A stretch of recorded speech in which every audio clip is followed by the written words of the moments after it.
voudrais dire de façon très claire et très ferme que, vous savez, ce sujet de l'antisémitisme qui empoisonne nos sociétés européennes, et on a vu une accélération des actes antisémites violents depuis les attaques du Hamas du 7 octobre, on ne peut pas l'instrumentaliser.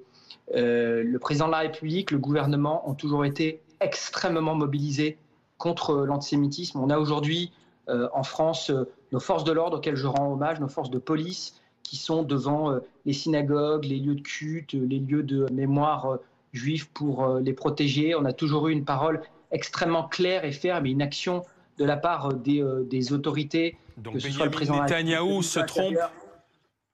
Je pense que sur un sujet si grave, voilà, le gouvernement, le président de la République ont toujours été d'une fermeté. Oui, mais que répondez-vous à Benyamin Netanyahou précisément, au Premier ministre israélien, vous-même? Mais je vous le dis que c'est un sujet qu'on ne doit pas instrumentaliser, sur lequel on doit être unis, on doit être extrêmement ferme, et que la France n'a pas de leçons à recevoir dans la lutte contre l'antisémitisme.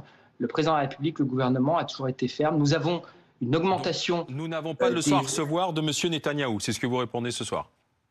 Sur la question de la lutte contre l'antisémitisme, encore une fois, c'est un sujet grave. Il y a une accélération depuis le 7 octobre, et c'est pour ça que nous sommes mobilisés, que nous avons renforcé, que je rends hommage encore une fois à nos forces de l'ordre qui se mobilisent. On a vu des horreurs encore comme l'arbre d'Ilan Halimi qui a été abattu.